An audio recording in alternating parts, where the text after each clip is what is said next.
Boa noite, queridos. Que a paz esteja convosco.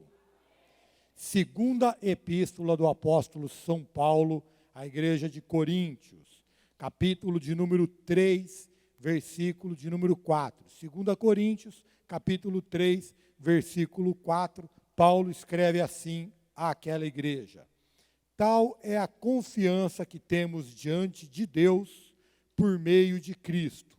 Não que possamos reivindicar qualquer coisa com base em nossos próprios méritos, mas a nossa capacidade vem de Deus. Feche os olhos. Pai, nós pedimos Tua graça, Tua unção, Tua inspiração, o mover e o trabalhar do Teu Espírito nas nossas vidas, nas nossas mentes, nos nossos corações, atingindo nossa alma e o nosso espírito, nos edificando a fé e nos fazendo sair daqui, Senhor, alimentados, fortalecidos na Tua palavra e dispostos a sermos melhores depois do que agora, em nome de Jesus. Amém. Gente, pode se sentar aí. Apóstolo Paulo era um homem de uma capacidade admirável.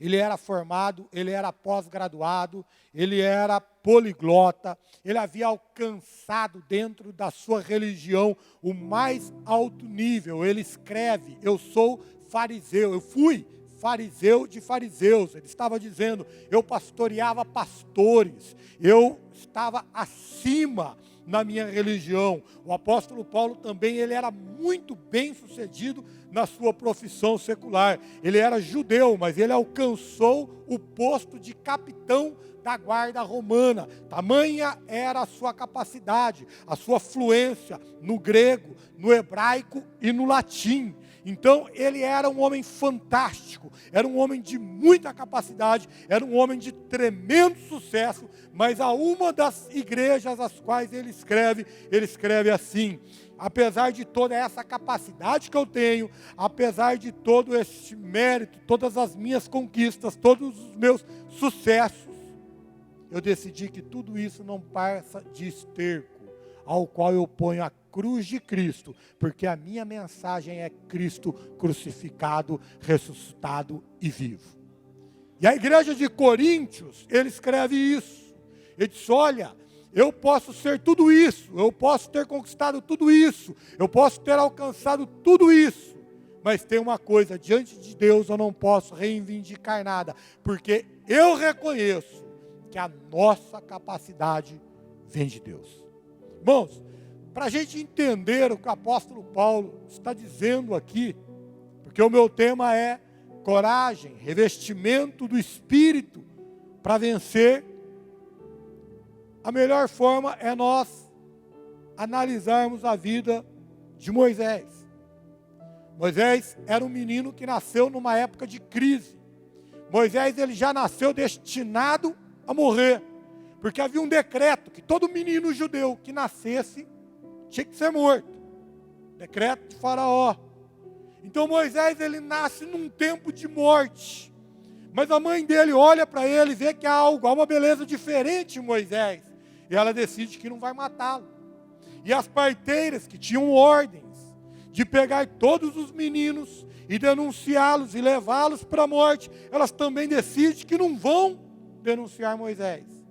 Arquiteta-se um plano. Moisés, ele é posto num cestinho, numa água, num rio. Ele vai até a princesa, a filha de Faraó. Ela pega o menino, se compadece do menino, resolve adotar o menino. Aí a irmã de Moisés, Miriam, que foi seguindo o cestinho com o menino, diz para a princesa: olha, você é princesa, você não sabe lidar, mas você quer cuidar do menino, tudo bem, eu conheço aí uma hebreia que pode fazer isso para você. E leva Moisés de volta para sua casa.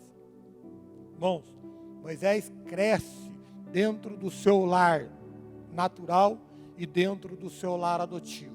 Na sua casa, com a sua mãe, com a sua irmã, com o seu pai, ele recebe toda a cultura e o ensinamento do povo judeu.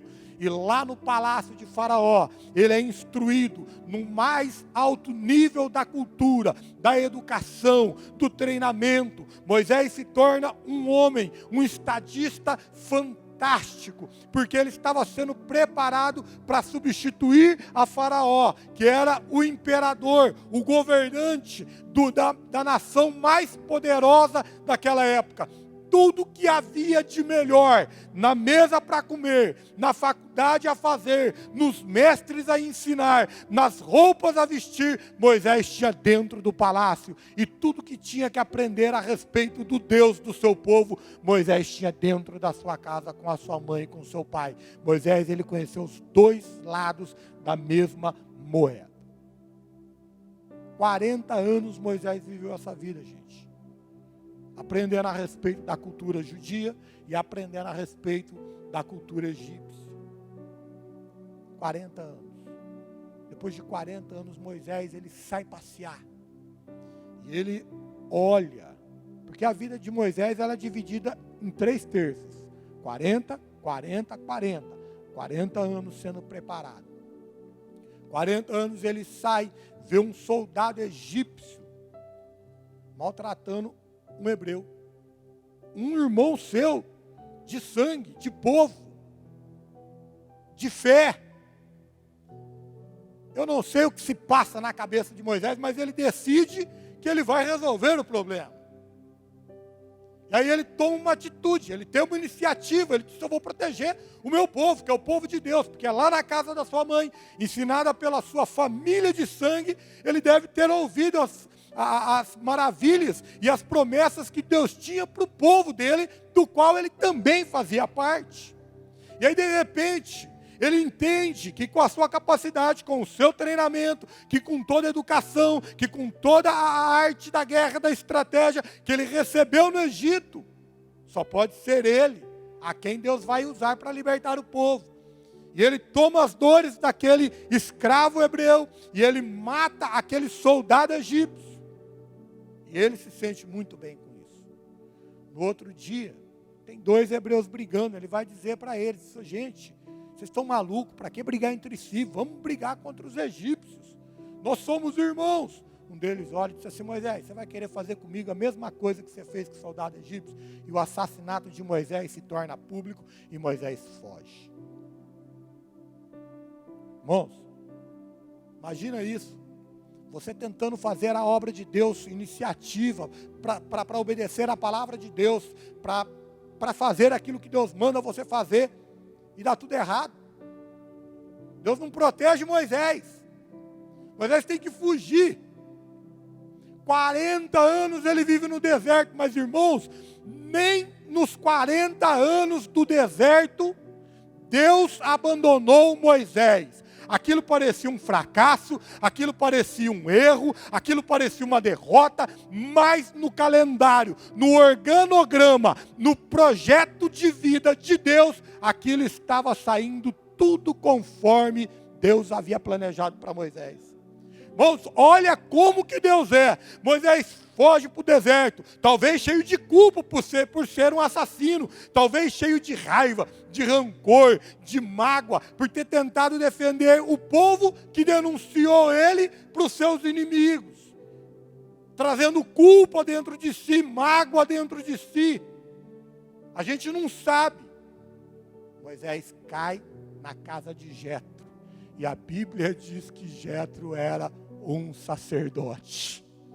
Moisés foge e ele cai diante na casa de um sacerdote. 40 anos onde ele podia entrar em depressão, onde ele podia criar uma aversão ao Deus que não o protegeu, que não o salvou, que não o usou, que enganou ele, porque ele sabia que Deus havia de proteger o seu povo, mas não havia protegido nenhum povo, porque o povo continuava escravo, não havia protegido nem ele, que teve a iniciativa de tentar libertar o povo.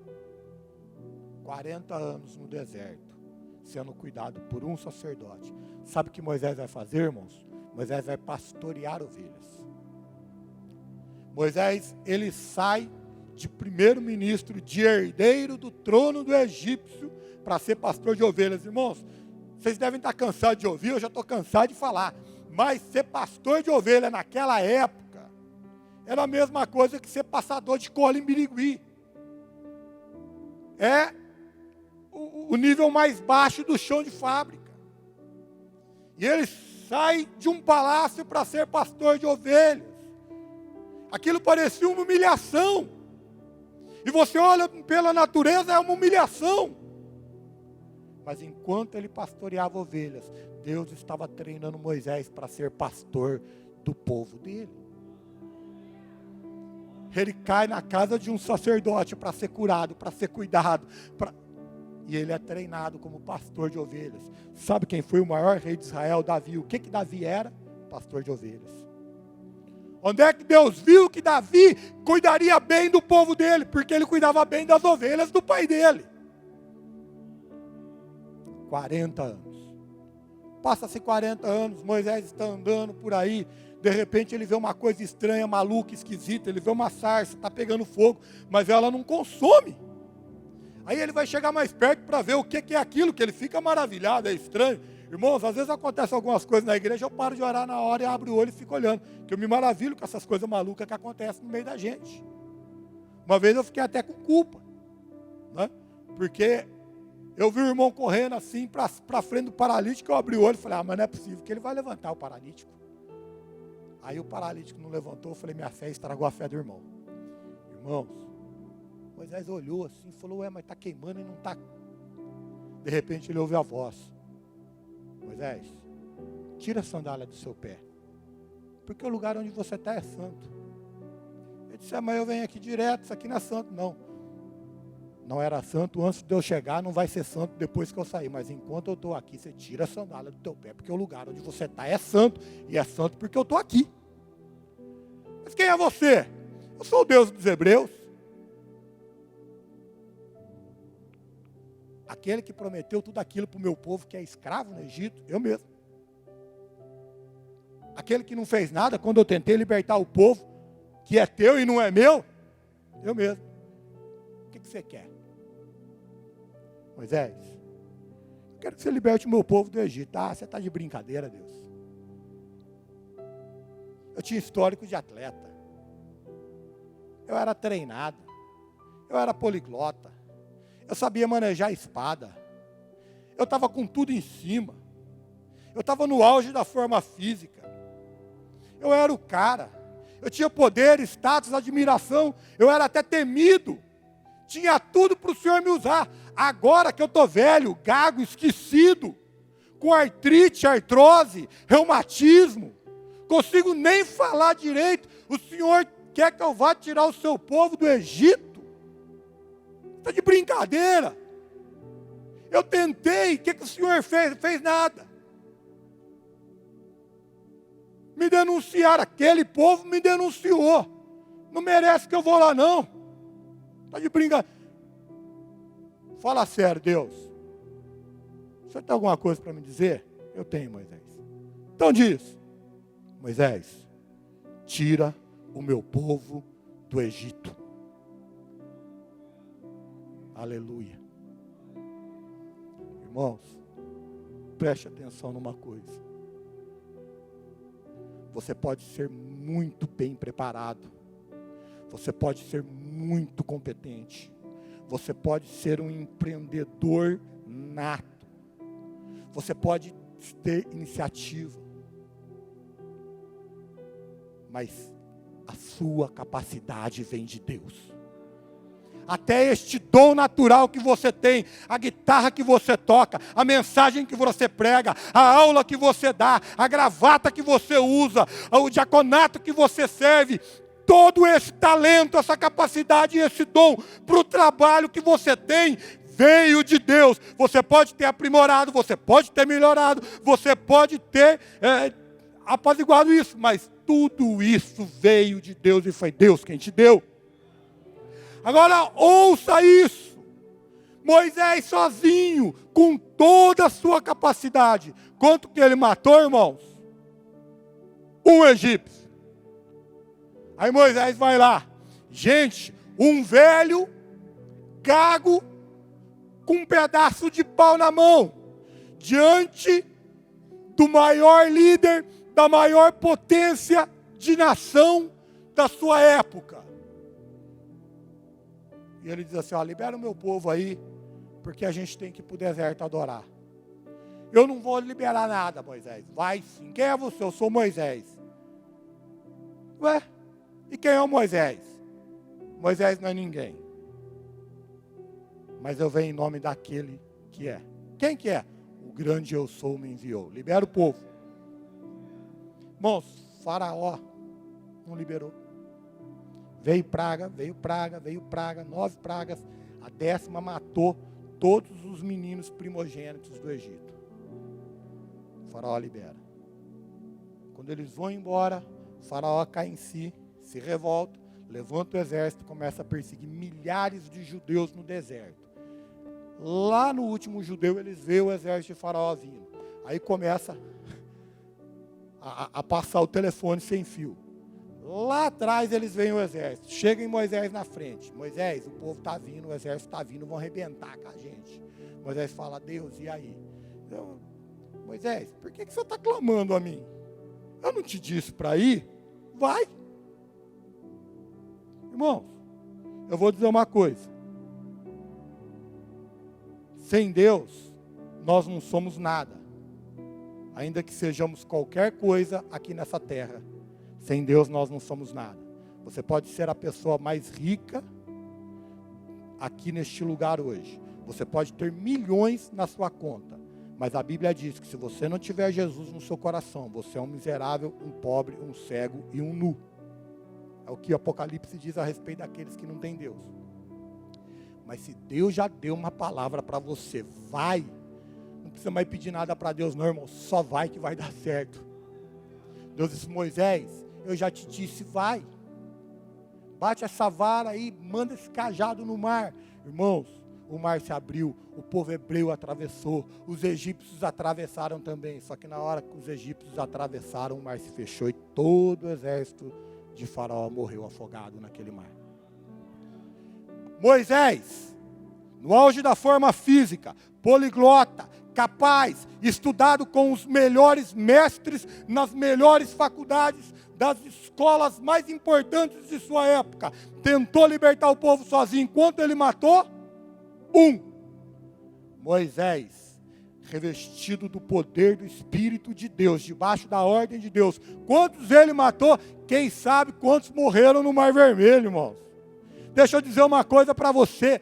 Você pode, sem Deus, sem a ajuda de Deus, chegar no fim do ano de 2023 com muito sucesso, olhar para todos os seus resultados e dizer assim, eu prosperei, eu cresci, eu venci, eu sou um vencedor. Pode? Pode. Mas se você estiver debaixo da unção, da graça, da direção, da vontade, da palavra de Deus, e se você pegar esse projeto de vida teu e submeter ele a Deus, quando chegar no fim do ano, você vai dizer assim, eu prosperei, eu venci, eu cresci, mas eu não sou um vencedor, eu sou mais do que vencedor. Porque em Deus nós faremos proezas. Quantos Moisés matou sozinho? 1. Quanto Moisés matou no vigor da sua força? 1. Quanto um velho gago. Quanto que um velho gago contra o maior exército da terra da sua época. Mas debaixo da direção de Deus, quantos ele matou? Só Deus sabe quantos soldados egípcios morreram lá. Irmãos, Moisés tentou por si mesmo e teve que fugir, envergonhado como um assassino. Mas nunca abandonado por Deus, porque Deus mandou Moisés para a casa de um sacerdote para curar a sua alma e o que mais precisava ser curado. Moisés sozinho, no auge da sua capacidade, matou 1. Mas Moisés, com Deus, ele matou centenas, dezenas, milhares. E o mais importante, irmãos, Moisés libertou o povo do Egito em nome de Jesus.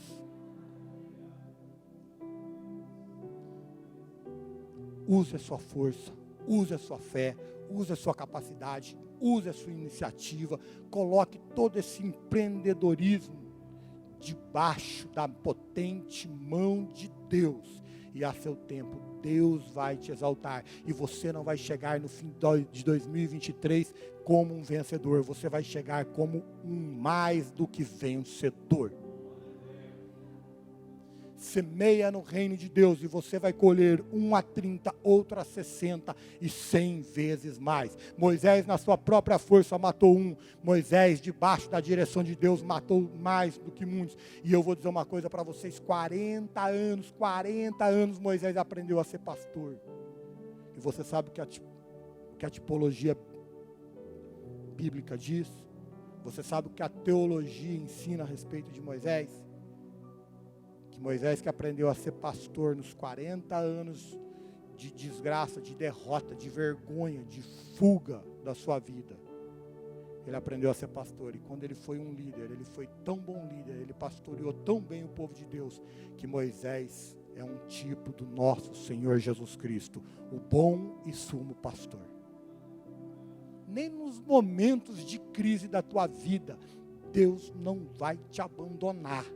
Coloca tudo debaixo de Deus, da vontade de Deus, da mão de Deus. Segue a direção de Deus e você vai ver que a tua coragem, revestida com o poder do Espírito Santo, porque não é por força nem por violência, mas pelo meu Espírito, diz o Senhor, vai dar a você a vitória maior do que a que você tem buscado. Porque quando o povo de Deus se coloca diante de Deus, Deus nunca dá o que o povo pede, Ele dá sempre além daquilo que a gente pede.